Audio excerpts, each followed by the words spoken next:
Hello and welcome to the all new ThyGap podcast. This is a brand new episode since it is a Thursday. This is me being Brute, and with me is Bogus Noog. 173 pounds. Bogus Noog is in the house, ladies and gentlemen. Bogus, today we are doing the famous template, the world famous template, Yep. the universe famous template, Yeah.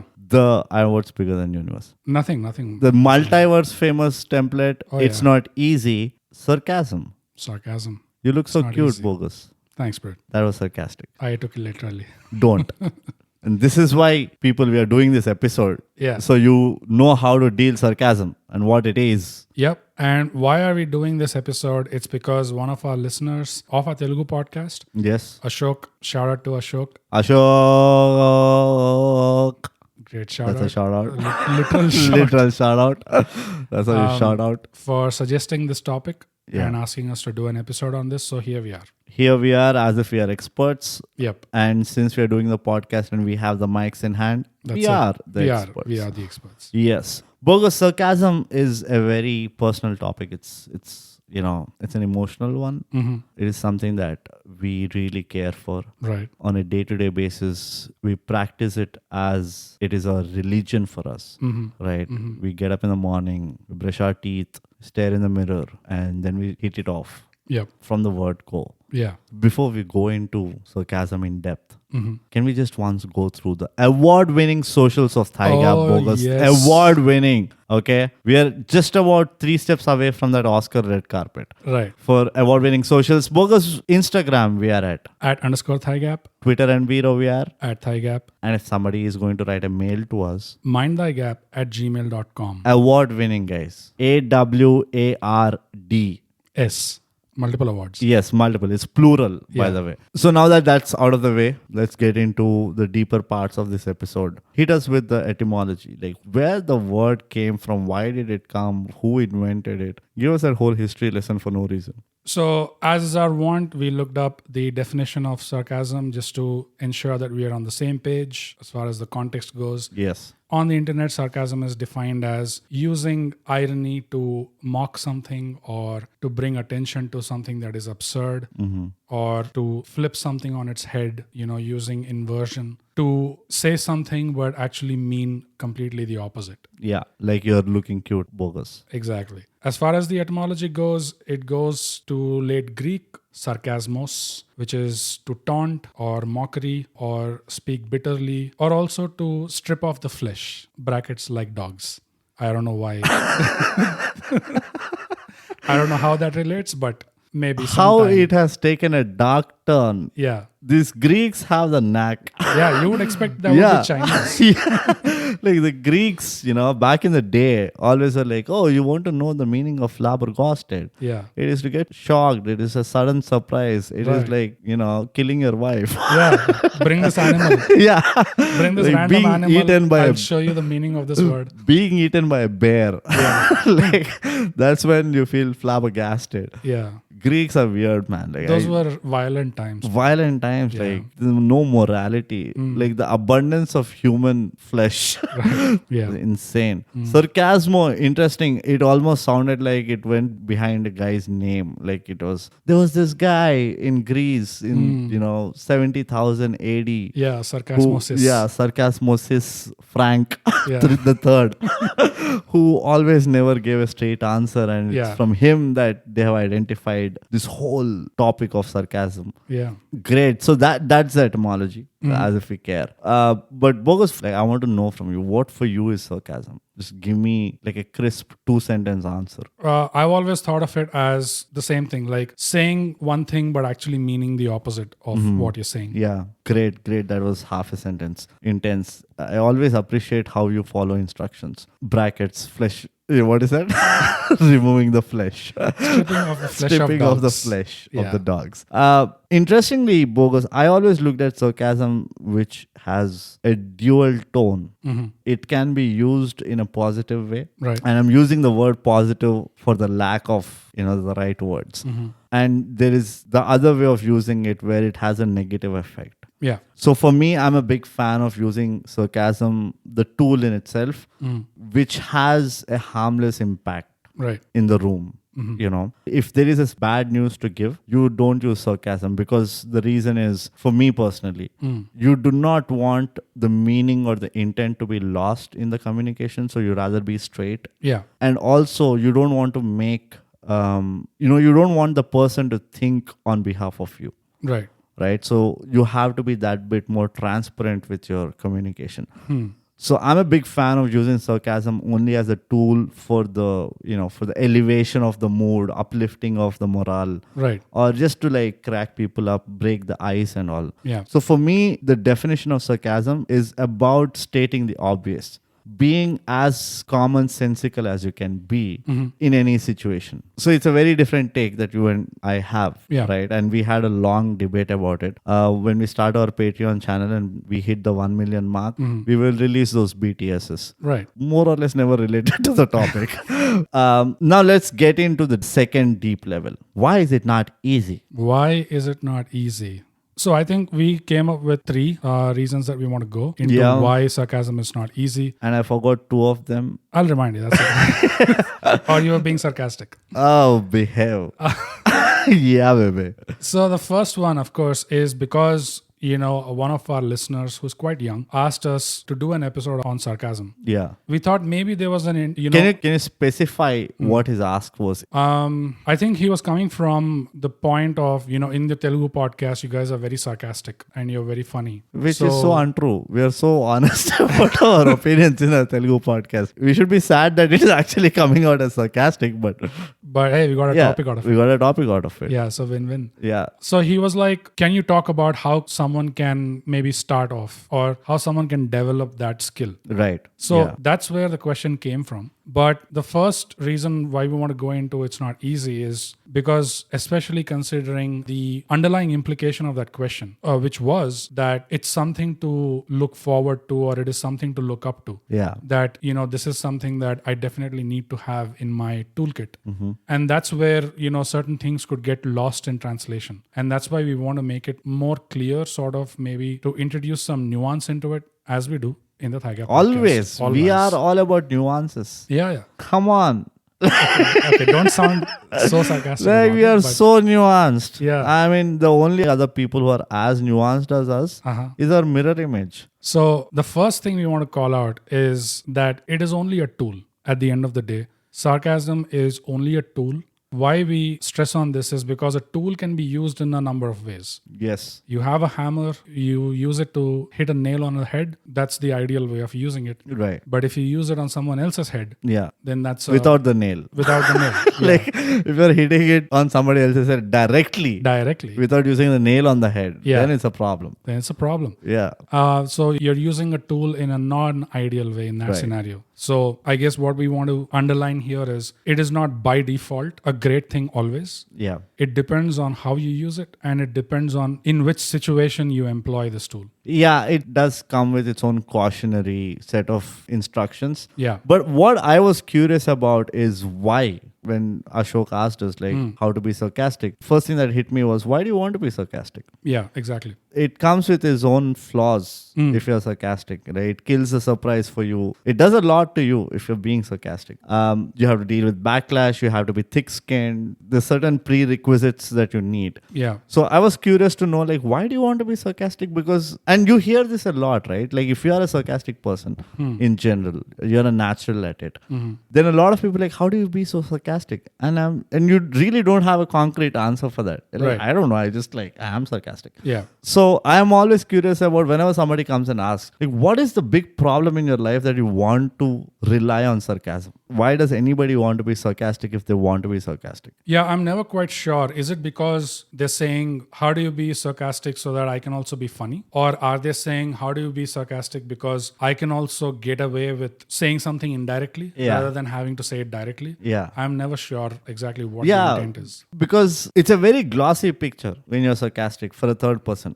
Oh, look how he pulled it off. Right. But it's not that glossy, to be realistic about sarcasm. The urge to divulge the truth behind that sarcastic comment is a lot more than just giving out that sarcastic comment. Yeah. So eventually it becomes something where when the day comes where you're actually telling the truth, nobody believes it. When you're actually like, yeah, you look fat, and like, ha ha ha, another good joke by Brute. Right. Like, no, I'm like, it takes a lot of convincing for you to, tell people that I am speaking the truth. Yeah. So which is why it kind of amazes me when people say like, I want to be sarcastic. Like, why? You're better off because people take you for who you are. It's like a curse in its own way that when you are sarcastic, like it gets very difficult for you to become serious. Like you can switch, but the audience don't switch as fast as you are, right? And they're still searching for that. Wow, what do you mean? What do you mean by this, right? Yeah. And like that's all I mean. Like get the point. Yeah. So that's a very tricky thing, and that's the not easy part of being sarcastic. Yeah. It's not to sarcasm in itself, but what sarcasm brings as a baggage. And for people to start believing you, it almost at some point becomes a compulsion for you to become really close and vulnerable to them so that you can convey the truth and they get it. Right. Which is a risky business once again. Then you lose the sheen of the sarcasm. Right. So it's a double-edged sword having that tool of sarcasm. And like you said, if you do have it somehow, the challenge becomes how do you use it? Yeah. Where do you use it? Because it's such a lucrative tool to have that you can use it anywhere. Yeah. If you are that bit indifferent and insensitive to the outcome.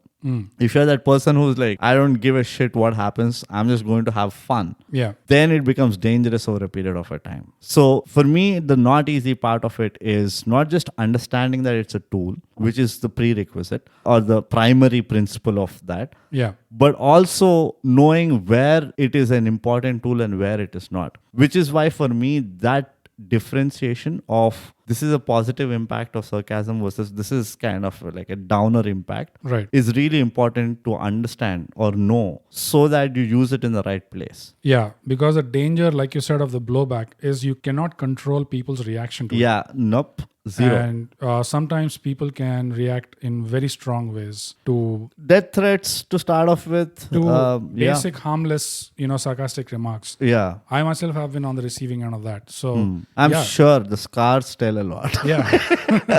The scars on your back tell me a story. You've never told it directly. But the other thing with sarcasm, why it's not easy, is for this very fact. Now that we've established the bird's eye view of how it works, the whole flowchart. Right. It is a very thin rope that you walk on. It's a laser beam that you walk on. Yeah. When you're using sarcasm. Because if it doesn't land that bit on the spot to the left, then it is you make a fool of yourself. Yeah. And if you overshoot by that bit onto the right, then you basically are arrogant, you are condescending, mean, Yeah. you have no emotions, blah, blah, blah. So you have officially tarnished your whole personality. Yeah. And it's such a tightrope that you can't even write it. Yep. Like No. in written form, sarcasm never really works. Yeah. Because the entirety of sarcasm is communicated in the intonation of how you say it. It is almost a musical Yeah, it skill. is. Yeah, it has a musicality to Yeah, it. Where you need to modulate your tone. You stress certain words or you stretch certain words. Yeah. Because in the early days of Twitter,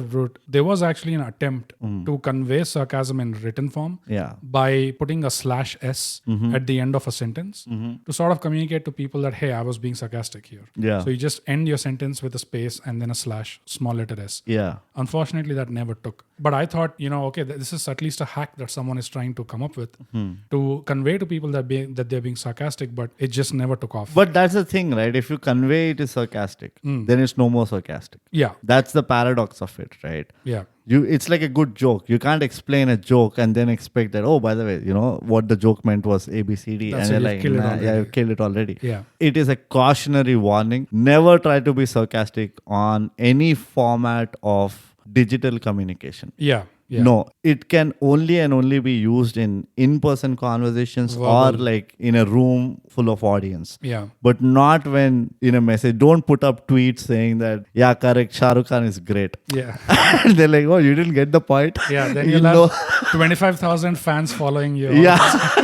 Correct. And that's when you're talking about those death threats and, scars on the back kind of a situation. But going forward, Bogus, I want to be now a little more specific. So the second reason it's not easy is doing the whole positive sarcastic thing. Yeah. The positive sarcastic movement. TPSM. It's a fight against LGBT.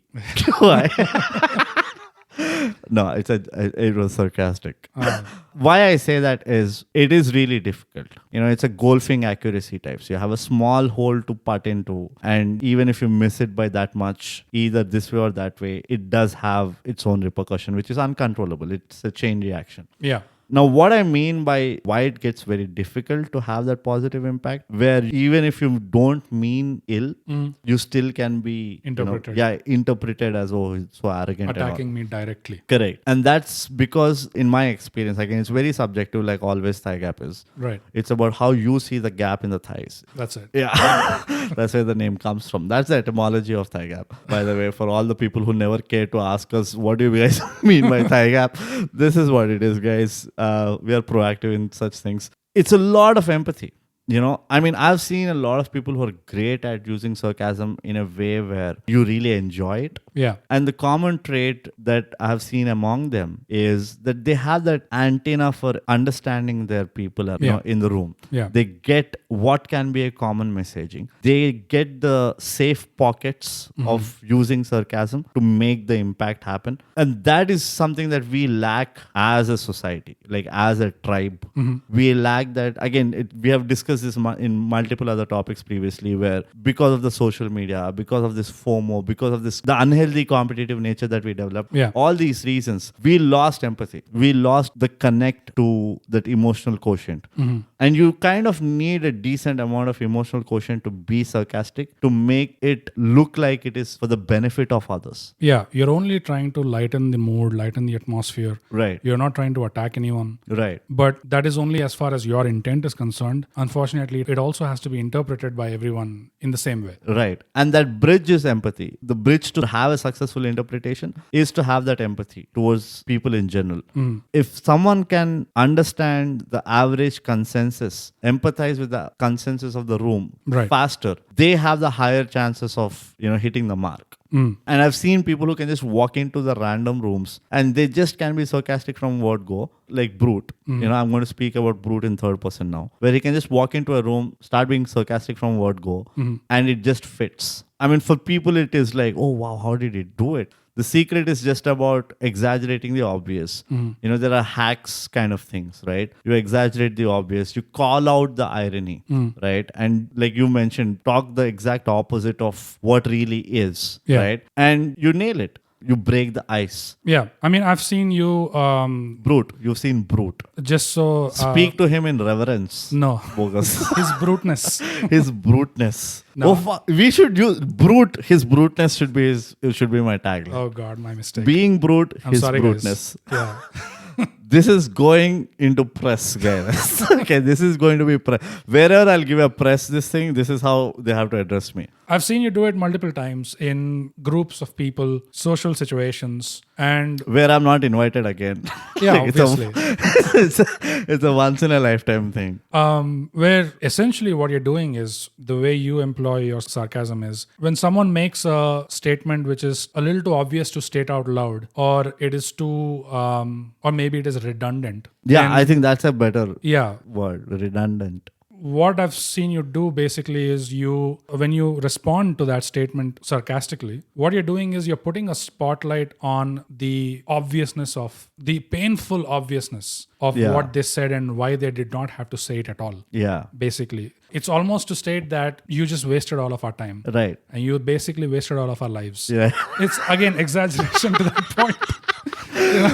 Yeah, which is why, I'm not invited. Like Brute, his bruteness is not invited to a lot of places. Which is what gets people to instantly laugh and, just give in and basically say, yeah, okay, fine. Yeah, fine, you got me. Yeah. Whatever. But it's again only to the point of lightening the atmosphere, because what do we have if that would not have happened in that same social situation? We would just have a bunch of people just sitting around and talking the same shit. Yeah. You know, it would have been a boring, mundane kind of rote kind of a situation where, oh, we met last weekend. Now here we are meeting the next weekend as well. So between the 1 week, you know, it's not like we're all adventurers. Yeah. And we have a lot of shit to say. It's pretty much routine stuff. Right. So when someone comes into the situation and employs sarcasm with the intent, with a positive intent, what they're doing is it's a service to all of the people involved there, because you're making the situation better. You're giving people a laugh, and you know, you're only adding to it positively. Yeah, and the two things that I want to highlight in what you said, Bogus. The first thing, and this is super serious, I don't laugh. The first thing is the intent is to break ice from the mundaneness. Right. And the rote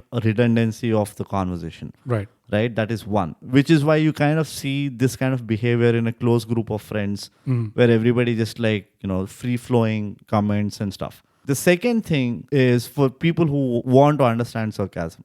The best compliment, or for you to get that validation that you are a good sarcastic person or your sarcasm is of good quality, is the person on who this was intended to obliges in participating with you. Right. You know, they acknowledge the obviousness, or they acknowledge your comment or whatever you say. That is the highest form of, yeah, you know, that was a good one. Thumbs up. And that's enough. That is when you know that you've landed it. That's when you know that it's harmless. People got what I wanted to say or how I wanted to say it. And it is a serious business. If you get that, it's almost like that, you know, the stage appreciation you get when you go on stage and like people stand up and give you a standing ovation or like a big round of applause. The kind of ego massage you get, the self-satisfaction you get. Yeah, I think I would go with the second word, because self-satisfaction or ego massage? No, or not big round of applause. I've said a lot of words, Bogus. Not ego massage. I think it is more of a satisfaction. It is more of a fulfillment kind of thing. Yeah. When people give you that validation. You know? Yeah, for a guy who's as sarcastic as you might go with it. I agree. But it is a lot of I made it happen. Right. And that for me is ego massage. And that fuels your sarcasm even more. See, sarcasm is also a lot about confidence, right? It's like any good joke. Yeah. You tell a joke with a lot of confidence, it's funnier. It's the same thing with sarcasm. And what fuels sarcasm is confidence, which I think we have to cut this part and add it to the confidence episode. Confidence is not It's easy. not easy. Our listeners can do that for us. Yeah, actually you can. Listen to both of these At once. simultaneously. In two different devices. Yeah. But it has to do with a lot of confidence. It fuels your landing better. Yeah. Right? So which is why I also feel there is a certain element of ego massage that you get. Because when everybody cracks up for a sarcastic comment, that energy is different because that's goodwill energy. Right? So coming back to the point, why this is tricky to do is because you need to have the practice of having that antenna or developing the antenna to understand what is that consensus. Yeah. And it might start off with one person, then 3 people in the group. It's a simple coffee chat. Then it's like a big room. Then it's a hall. And then you're a stand-up comic or whatever. But it is a lot of that when you're trying to use sarcasm in a positive aspect. Yeah. But I also want to talk about the flip side of this. You know, there is a huge flip side to this. Yeah. And I personally have experienced it firsthand, which is a harmful comment, you know, a harmful sarcastic comment with no ill intent, no malice.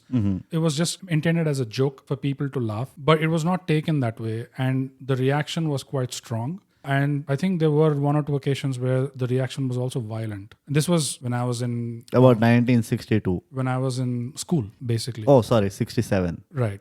So the effect that had on me is ever since then, I've tempered it down a lot, especially with people who I'm not very familiar with, who I'm not on very friendly terms with. If they are even on an acquaintance level or, you know, someone I just met for the first time, even though they give me a million opportunities with redundant statements and all that, I never take the sarcastic option because I've already burnt my hands once. Now, you also have had situations, not this intense, but you've had situations where there was an extra sensitive guy, for example. Yeah. So talk about that situation and what happened there. Are you talking about the whole pub thing? I mean, you know, it's the situation where you had a positive intent, but the interpretation was completely different. There are a lot of such instances. Just because they were too sensitive. Yeah, I'm so thick-skinned that let me rephrase that. Brute is so thick-skinned that he really doesn't care. He has enough people behind him. But, that's a collateral you have to be prepared for. Yeah. You will make mistakes. You will not see lines because these are invisible lines. Yeah. And as you are saying something, people can even choose to move the lines.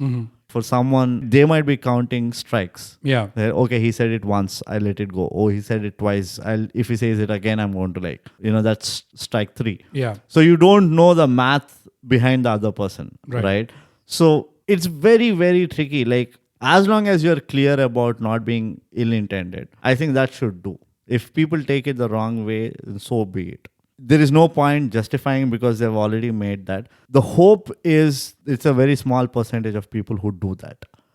And like how you need, the antenna for empathy, Yeah. you also need, as a person on the receiving end, you also have to be open to the idea of mockery. I look at the whole concept of mockery as a grounding effect. Yeah. I can say at a big level, it all boils down to if you're an optimistic person or a pessimistic person. Right. If you're a pessimistic person, there's hardly so much I can do. I might even give a genuine compliment without sarcasm and it can still be taken wrong. Yeah. So it is, like I said, it always has to be a tone of obviousness even in sarcasm that I am being sarcastic. Make it out through the words I use or the way I'm saying it. So if somebody is pessimistic, they will take it in a wrong way. Yeah. For me, I don't really dwell much into that because it's an uncontrollable, number one. Number two, it is not my flaw. It's not my mistake.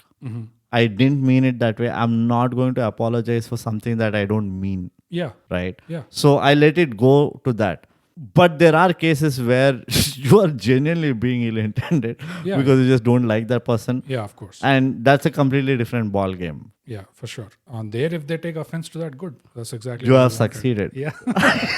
You're like, I landed once again. Yeah. But even in these cases where people, tend to be too sensitive, and even when you're not having any ill intent, they end up interpreting that as a personal attack. Now, I feel like the use of the word sensitive is also kind of a mask. Woke. Is kind of a escapist word, because behind that word, there's also an extremely fragile ego. For me, these people, more than being sensitive, they're very, very fragile egos. Self-centeredness. Very self-centered. Yeah. To such an extent that even when you don't attack them, they're like, oh, this guy's attacking. Yeah, the first red flag is when you tell an open joke to the room and there's that one person who responds saying that, oh, I'm not like that. Yeah, exactly. And you're like, yeah, got it. Like, yes, as if I know who you are. Thank you for identifying yourself. Indirectly. Yeah. So that's a huge red flag for me. And I've seen this a lot. It's like the whole, that Hindi saying, na, chor... Ulta kotwal ko dante, that one? नहीं, the chor chori, kaun chori kara ho, to chor मैंने नहीं किया. Oh, right. It's like that, right? Yeah. It's like, I'm not telling it to you. But for me, it is a lot of data. It is a lot of insights or intelligence saying that, oh, that means you are that. Yeah. So, I mean, you need to choose, and will only come out of experience, because as much as we talk about this, you really need to go burn your hands, otherwise you'll never understand the nuances of it. And we are people of nuance. Oh, yeah. Bogus. Okay? Nuance is our thing. It is brute, nuance, bogus. Right. Okay? It's a middle name. Yeah. The middle name of ThyGap is nuance. It's a title like Sir. It's a knighthood. Yeah, nuance, brute, your bruteness. Yeah. I mean, initially when you're burning your hands, like, especially because if you're a young guy, like, where the request came from. Yeah, Ashok, you can take his name. Don't be ashamed that we have such local indigenous crowd who are talking to us. And it's not some Paul McKenzie who's writing to us saying, guys, why don't you do one on sarcasm? Right. No, we can read it in Indian accent also. Like, the messages are so local. And local is good. Local is great. It's volumes. Vocal for local. Yeah, it's volumes. But initially your reaction could be, fuck man, that didn't go well because I didn't intend anything negative, but that guy took it completely in the wrong way. That feels shitty because it was not my intended outcome. Yeah. Yes, initially that could be your instinctive reaction, but there's a huge silver lining to that. The silver lining is it acts like a filter. Now you know who has the aptitude to actually converse with you on a daily basis. When they reveal themselves in this way, you already know who to filter out. Yeah. Sarcasm will help you filter out who you can genuinely appreciate or who can appreciate you genuinely. Yeah. And like I said, it is a choice of how you use it. Yeah. It's a multifaceted tool. It's upon you how do you want to choose it. You can choose it for a simple relief of a tense situation. You can choose it to use it as a filter to the people you want to be associated with. Yeah. Or you can choose it to really hurt someone. Yeah. It's upon your choice. Like I mentioned in the beginning, Bogus, for me, it is a choice it's a tool that I choose to only use it for relief of tight nerves or anxiety or in a high tense situation. Yeah. I choose to use it. It's almost like to a point where a brute is labeled as, oh, you're like Chandler. You can't handle silence or quiet. And like, yeah, maybe. But, I was born way before Chandler was even written. And it's nothing wrong according to me. If you choose based on an inspiration, again, for the lack of words, so be it if that makes you good at it. Yeah, absolutely. Because there's no such thing as true originality. Yeah, never. Especially when we are about, 70,000 years as a species. Yeah. There's no scope for originality. You dig up enough, you will find someone who has already done it. Yep. So now coming to that, now that we've covered this ground, and I'm a very positive person, Bogus, and we have to be fair in every aspect. And because in ThyGap itself, you are the negative person mostly. Oh. Why don't you, I'm very serious, don't laugh.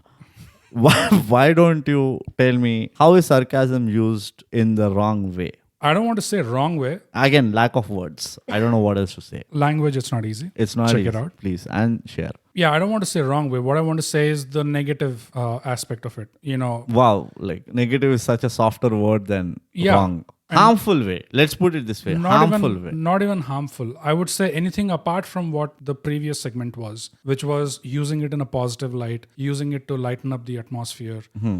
This is everything apart from that. Yeah. And here there's quite a lot that goes into it. For example, one way that sarcasm is used is as a defense mechanism in the sense that earlier we were talking about situations where you're among a group of friends or new people, new acquaintances. That's a whole different dynamic. Absolutely. But when you're in your corporate workplace, then there is power dynamics at play. Yes. You can't really say everything you have on your mind. Yeah, openly. Correct. Because you're among peers, you're either among your superiors, and then you're also among people who report to you. So there's multiple dynamics at play. You have to be very careful in what you say and how you say it. Right. So if you are being done wrong in some way or the other in the workplace where you kind of have to be politically correct to save your job. That's the word that woke people will understand. Yeah. So let's imagine you're in a situation where your team and your manager or your boss is sitting in a room with you in a meeting, and your boss's boss is also there, and you're giving a presentation. But now your boss is using you as a doormat to kind of make himself look good at your expense. Throw you under the bus, basically. Throw you under the bus and kind of humiliate you or demean you in some way or the other. Now, you can't really repay in the same currency. You can't be direct about it because he is your boss and then his boss is also present. So this is where you would employ something like sarcasm to sort of get your message across. And you can be indirect about it. You can be biting about it. But as long as you're being sarcastic, and it's very important that, again, it's a tool. You have to know how to use it. If you use it in the right way, your boss can't do shit about it. But at the same time, everyone else in the room understands that you as an individual were challenged in front of their eyes, and then you stood your ground and you actually responded. Yeah, and it's kind of like a back answer kind of a situation, right? Yeah.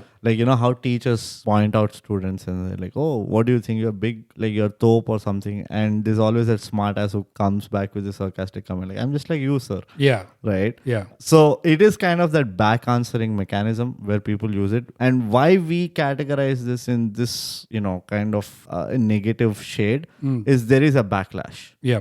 So you are basically revealing the truth, or you're speaking the truth camouflaged as a sarcastic comment, masking it. But at the same time, since you have already brought the truth out in the open, you have to now sit and wait that there is going to be that collateral that will come your way. It's not done yet. It is not done. Yeah, and it's not like, oh, we all laughed and it's over. Yeah, the collateral really depends on how well you use that tool. Correct. Because how well you masked the truth through the sarcasm. How well you mastered, because if you were a master at that, which only comes from experience. Absolutely. But if you're a master at that, then you might end up making the boss also laugh. Exactly. You might indirectly make him participate for that. Yeah. Which again shifts it to a different bucket. But yeah, it's definitely very tricky. Because if somebody is your boss, then he has done his own bit of sarcastic comments to reach that position. Yeah. So they will have that antenna to catch one when they when definitely. they have one. Definitely. The other way where I use or where I look at sarcasm used in a negative way is it's a controversial statement, but people who have that elitist mentality, Yeah. the superiority complex, Yeah. and they use it to condescend or demean someone else, Yeah. saying that, oh, you are an after all, oh, you must be thinking that you're as good as me. Stuff like that. Yeah. I hate that. Yeah. I feel you don't do any justice to someone who is coming up to you for help or, for any other, even if they're sharing the room with you and you just are feeling irked about their existence or presence around you and you use sarcasm to convey that. I feel that that's the worst way you can use it. Yeah. And that's for me one of the biggest ways of using sarcasm, which is extremely harmful. Yeah. I'll also add one to that. Add 3. Extremely negative people. Oh, yeah. Because you said superiority complex and all that, which is true. But then there's also people who are extremely negative, and this Pessimistic, you mean to say? Or they are automatically pessimistic because of that negativity. Yeah, correct. They're automatically pessimistic. Nothing can make them happy types. Nothing can make them happy. They always, like, if there are 2 ways a person could fall, like if you flip a coin, you could look at a situation in a positive, optimistic way, or you could look at a situation in a negative, pessimistic way. Right. This kind of person always falls to the pessimistic. Yeah, or they say side. that the coin will be lost. Yeah. What's the point of this? And in real life terms, people sometimes unfortunately have fathers, who are like this. Oh, And- thank God you completed the sentence. Why? Like the way in real life times, the people do have, Unfortunately have fathers. unfortunately, like fathers who are like this. like fathers who are like this. That should be in one go. Yeah. You can't say like people unfortunately have fathers and then dig your nose, brush your teeth, and then come back and say, along with their mothers. Yeah, actually, we can extend this to mothers also. Yeah. Parenting. Parents. Unfortunately, there are cases where some people's parents tend to be extremely negative, either because of their circumstances or whatever. Yeah. But the impact that has on the child while growing up is they never get positive reinforcement ever. Correct. They never get a word of encouragement. Everything that they do to impress their parents is met with sarcasm. Yeah. Is met with, just brushing aside, like, it was no big deal. Yeah. That other guy's kid is doing much better. Correct. There's that comparative. He's going to IIT. Yeah. So You're after all going to IIM. It doesn't even have a T in it. yeah. So unfortunately, that kind of sarcasm, which is relentless and it never stops, that kind of sarcasm is linked, for me, subjectively, in my opinion, it's linked to a form of weakness. And why I say weakness is because ultimately what sarcasm is you're masking the truth with another different statement. Correct. Now, if you're a person who constantly always has to keep using that mask and you can never really open and you can never really be blunt about anything, you can never really call a spade with your family, with your close people in your life, then that just says, okay, now you're just a weak person. Do you say weak or unfulfilled/incompetent? I think those also apply, and they are sometimes taking that out on their because kids. see, weakness can come from different places. Like weakness can also be interpreted as lack of aptitude, or lack of competence. But the sarcasm that you are talking about, like the form of sarcasm that you're talking about, predominantly comes from, I feel, unfulfilled people who had things to do or wanted to do things and they didn't do. Yeah. And now they don't want anybody else to do it. Yeah. That grudgy kind of a, root cause where I didn't have a good life. Why should my kids have? Yeah. Or why should they be any different? Yeah. That I feel is another different ballgame. And the kind of, I'm no expert, but whatever little I've seen, it comes from that place. Yeah. That where there is no self-assurance saying that, okay, it happened. There is no practicality also to it. It is predominantly very principled. And that is where I wanted to bring my example, And which there's is absolutely no empathy also. zero empathy. Like it is sub-zero, in fact. And I've also seen a similar kind of a behavior in people who are radically principled. Yeah. Like, if you are not punctual, you do not have the right to exist, kind of a thing. Punctuality is an example. You see this with vegans nowadays. Vegans, yes. Religious people, who are ridiculously religious. Yeah. And for them, any other religion doesn't exist. I'm not saying that you have to be liberal or anything. Yeah. But I'm just saying that behavioral trait or pattern is seen in these kind of people who are senile in nature. Yeah. Though they are not very old. Like, how there are few people who are senile even when they're young. Yeah. Right? Those people are like, so you roam around with your shoes on in your house? Your house must be very neat. It's the kind of those floating, comments in the air. Yeah. And I find that very unfortunate more than disturbing. If I can use disturbing, yes, it is disturbing. Yeah. But I find that unfortunate because it only shows how confined they are in their head, that they can't even visualize another possibility, or they can't even visualize the differentiation of functioning in different ways. Yeah. That for me is where I feel that comes from, that sarcastic thing where you don't follow the rules which is written in my book. You're not a person who's worth their salt. Yeah. I say weakness because in my mind, like the example is, if a person who has perfectly normal vision, but then because of an accident, they lose their sight. Yeah. Now, what happens is their other senses tend to get Heightened. because of that. It's the same thing like when you're in like a boarding school environment and if there's a pecking order and you're pretty low on the pecking order, you can't reply to someone with your fists because you're not strong enough. Yeah. Automatically what happens is your tongue starts to get sharper. Yeah. Because you can't reply with your fists, right? Right. Most of these stand-up comics, if you look back in their past, there would be something like that, where there's no reason why someone's tongue automatically gets sharper. I won't say there's no reason, but majority of the cases you see, there is something like that where that sense got heightened because they had to compensate for the lack of something else. Yeah. That which is also why a lot of stand-up comics start off very thin. Yeah.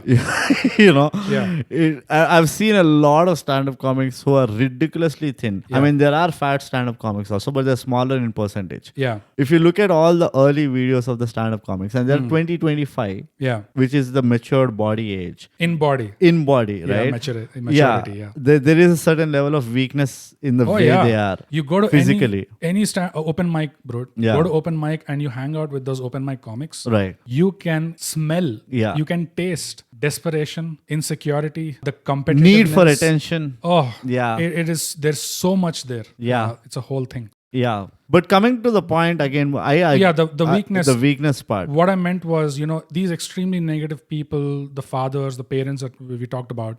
What I mean is that weakness in their character comes from their inability, incompetence, like you said, in their life, that they were not able to measure up to their world's potential or standards whatever. or their own standards. Now, that heightens their other senses. Like now their tongues become sharper and now they have other targets to take it out on, like their own kids. Yeah. Safe targets.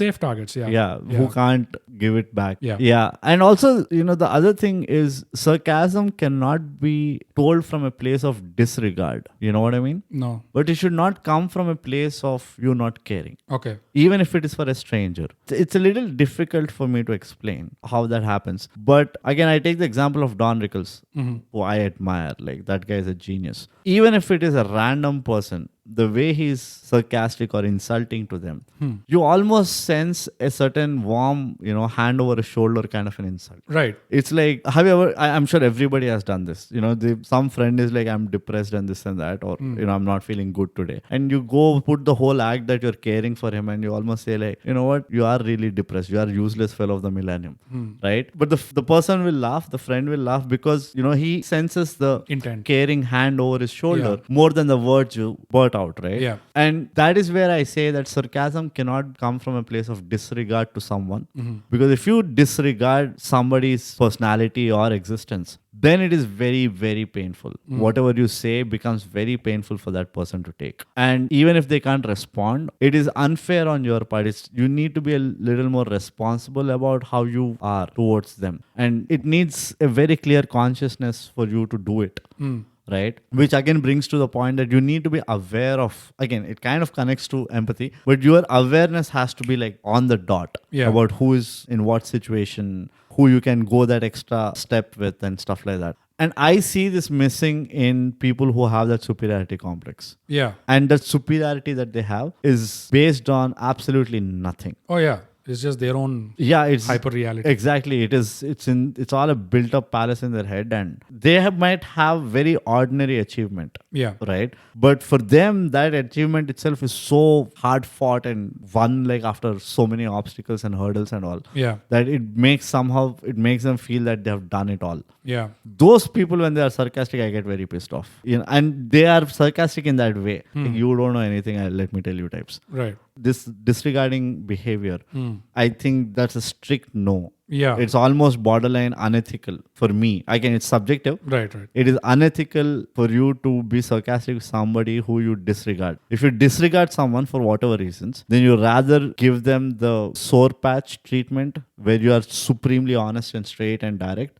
than kind of beat around the bush, romance with them for a while, Right. and then come to the point. Yeah. And the whole point about, weakness, the reason why we stressed it is to underline the fact that this is again a trap that we hope people don't fall into, especially our listeners. They don't fall into. It's not sarcastic or not sarcastic. It's not a binary one. Yeah. It is a spectrum. Correct. It is a range. It's a wave. Yeah, from 0 to 100. It's a frequency. And that's why that Measure of Man episode that we did is very important, because that goes into that spectrum aspect of it. Exactly. And also it helps us plug it again and again. Exactly. So therefore, go back, Measure of Man Part 1 and 2, go check it out on ThyGap, subscribe and share. It is to point out the fact that you can overdo this. Even if you think sarcasm is a nice, good trait, it is a added skill to your toolkit or whatever, that's fine, it is. But there is a risk of overdoing it. If you overdo it, then you could be perceived as arrogant, being weak,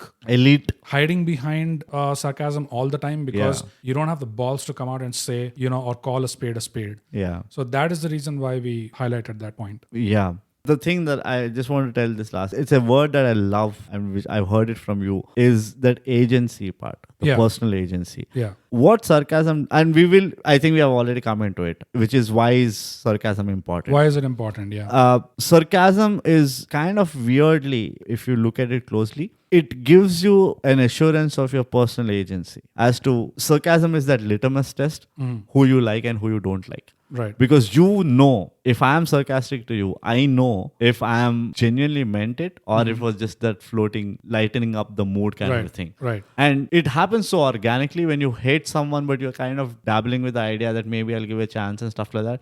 You can't stop yourself from being sarcastic with that person. You never want to be straight with that person. Yeah. And the more you spend that time and your personal agency gives that enough, reassurance that, this is a person that, you might not be friends with, or you are happy to let go this friendship. Filter out. Yeah. So it is that litmus test with you where when you least expect yourself to be sarcastic, you automatically are. And one, you can't avoid that realization. And it is a sign that you look deeper into that person or yourself to see if there is any value and any worth to your investment of time with that. Right. Yeah, that's a great silver lining for sarcasm. Like, even if you burn your hands with someone, there is still a silver lining that, okay, this person, I know what they're about. Right. And I know the limits of my communication with them. Correct. You draw your boundaries. It's not easy. Another ThyGap episode, cult.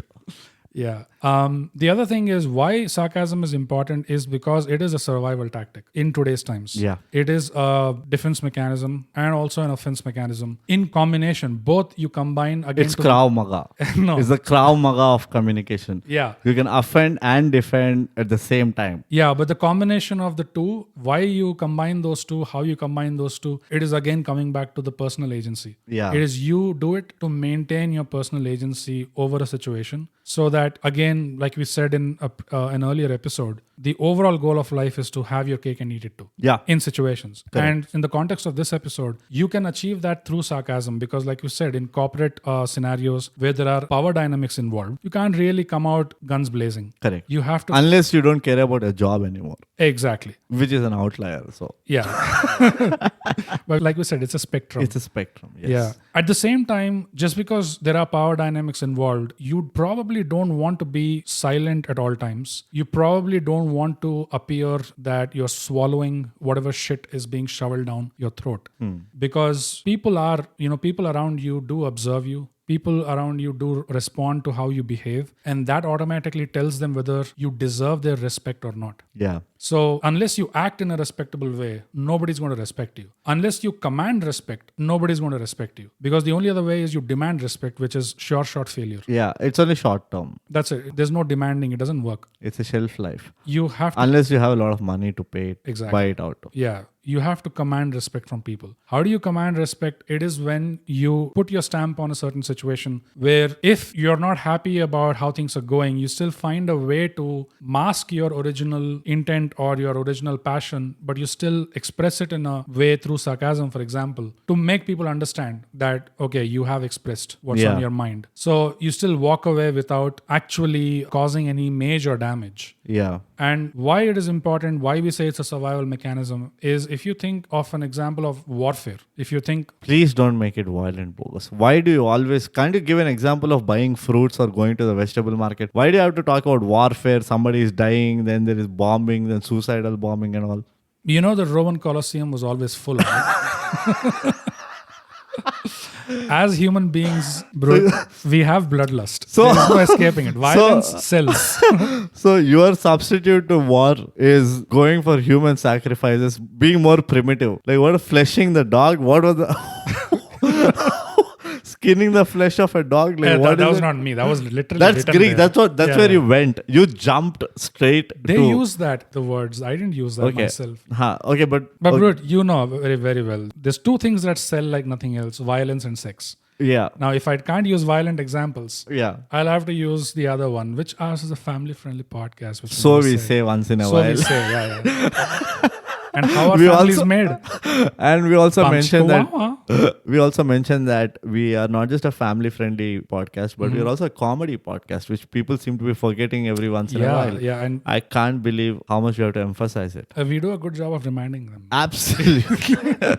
We are pedantic. Yes. And religious about the reminding. Oh, yeah. So in the warfare example, you know, it is the olden days version of ritualistic warfare or traditional warfare where armies gather on either side of a field. Then they wait for planetary positions or whatever. And then they say charge, This is attack. a sunrise. Yeah. They wait for the sunrise. Whatever. I'm just saying. So it's a very overt, transparent kind of warfare. It's a direct. Yeah. Let's meet on Wednesday, on this field. Correct. And then we fight. Yeah. That's how men do it. That's how men used to do it. Yeah. Unfortunately, that pause let's not spoke a lot. Go down that road. It's a depressing thought.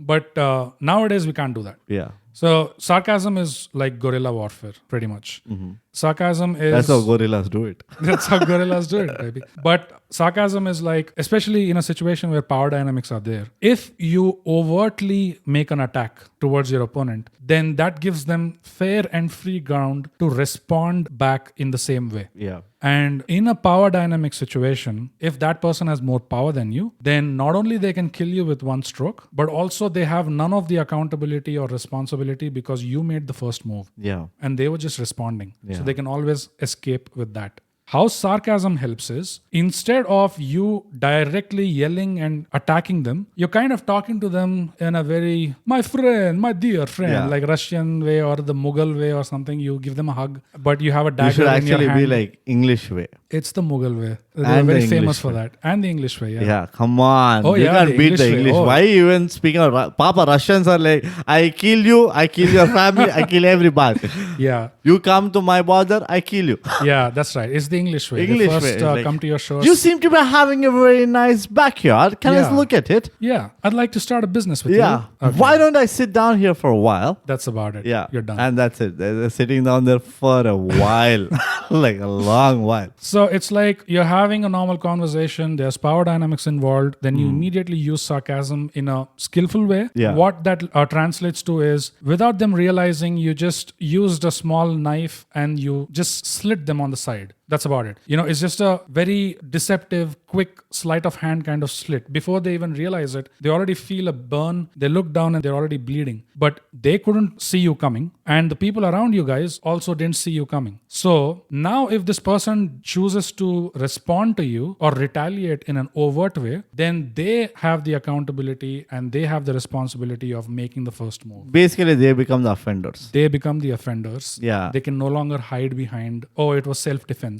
Right. They can't. So you're kind of masking your attack, but you're still attacking them. And in today's times, you have to do that, unfortunately, because That's the rules of Fight Club. that's the rule of The Fight Club That's how the today game goes, has yeah. become a spoken Fight Club. It's no more a fistful Fight Club. Yeah. My reason for why it's important, Bogus, it's not as elaborate as yours, though insightful for about 3 people And violent. and violent unnecessarily, is sarcasm in today's world is a way to keep your privacy intact Yes. on a given rainy day. Yes. Like you mentioned, we've used this a lot. Sarcasm masks the truth, but never reveals it overtly or openly. Yeah. And there are often times where, especially when you have a bad day and then you go to work or you go meet your friends or whatever, you don't want to take the burden of one place or one social circle of yours to another social circle. Yeah. Because you have that defined roles, right? In office, I'm so and so. In my Yes. friend circle, I'm so and so. Hopefully. Yeah, hopefully.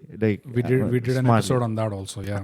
We don't even remember what that episode It's was, very important. but we did that. Yeah. And what sarcasm does is if somebody is trying to prod and open you up, stop thinking about the episode name. We forgot about it.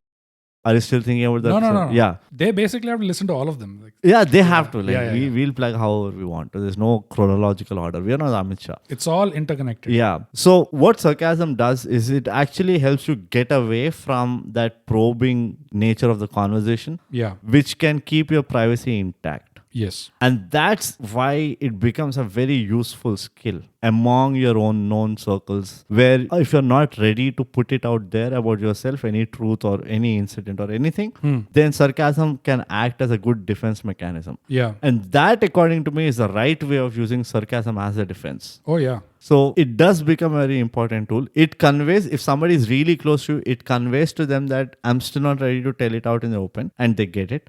If there's somebody who you don't know, your sarcasm is a decent enough distraction for them to like divert away from the topic and not really probe about it a lot. Yeah. And again, what is happening in that dynamic is you're still holding on to your personal agency. Yes. Because Yes. those people think they got you cornered. Yes. They think they have you cornered. They think they have you in a situation where, oh, I asked this uncomfortable question, awkward question. Now he is going to like... He has to answer. Now. Right. But alas, there were landmines. Exactly. Sarcasm blows up on their face. Exactly. So when you use sarcasm in that instance, They will become the helpless one. Exactly. Because technically you have given an answer. Yeah. It's just not the answer that It's they just- wanted. Exactly. Yeah. And So- that is where it will help you and keep your, mental peace, etc. Yeah. The last thing why I feel it is important, sarcasm, is it is a beautiful mechanism to unload the nonsense that is there in your head.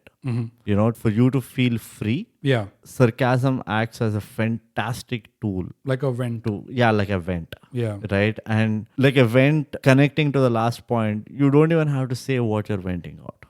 But if you just put it under the sarcasm, conveyor belt and keep things getting unloaded from your brain or Yeah. your mind, and at the end of the day, you can go back and say like, yeah, you know what, for right or wrong, I've put it out there the way I wanted to put it. Now I don't really have to like feel the burden of dealing it alone. Yeah, because it balances us individually. And because we had some pent up anger or frustration about something Or disappointment. or disappointment about something. And immediately in the moment, we vented it out using sarcasm. Right. Now, no emotions are bottled up in us. Yeah. It diffuses. It diffuses that tension. Yeah. Yeah. So that's another great thing about sarcasm. Again, this is not about whether it's the right way to use it or the wrong way to use it. It's a choice at the end of the day. Yeah. Like you said, I think it is important to emphasize on it's not a compulsion. It's a tool. It's a tool. Yeah. And you don't take a needle to a war. You don't bring the sword to the garden? Gunfight. Yeah. Whatever. I'm not that violent to know how these analogies work out. I can simply say you don't take a cricket bat to a tennis match. You don't take a tennis racket to a cricket match. Yeah. It just doesn't make sense. But it is good to have these in your artillery. Oh, yeah. Right? And so that you have that flexibility of option, number one. And number two, it's a skill which can always teach you a little more than what you already know. Yeah, because as you keep getting older, your options of physical violence or punching people in the face, they go down and down. Yeah. So if you're really young in school, etc., that's always an option. Correct. You get pissed off with someone, pick a fight, beat Get his ass. thrashed or Thrash beat his them. ass. Yeah. But as you get older, that goes out the window. Yeah. It's no more civil. Yeah. So now your other senses have to get heightened now. Yeah. which is like your hair, your nose, how it grows, the deviated septum, and most importantly, your toenails. Yeah. These are the ones which you have to sharpen and make sure they are utilizing friendly.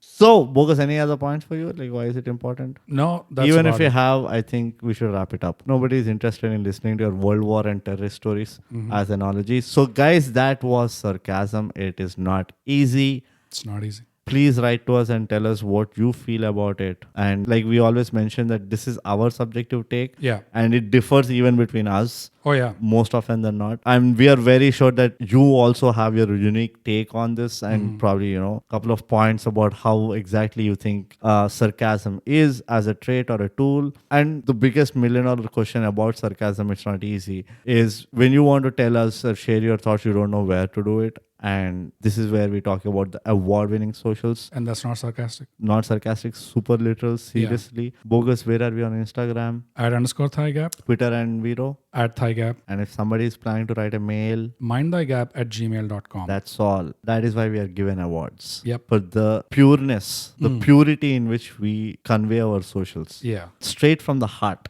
Yeah. It is borderline begging, but it is not. No, it's not. It's not at all. It is more aesthetic than that. Yeah, it's a lot of finesse. Yeah. So it's not easy sarcasm. Please listen to it. Now that you've heard it till now, I don't even know what to say basically. But that's about it. This is where we end our episode abruptly. ThyGap Podcast. Subscribe. And share. Seriously. Yeah, literally do it. Like, please.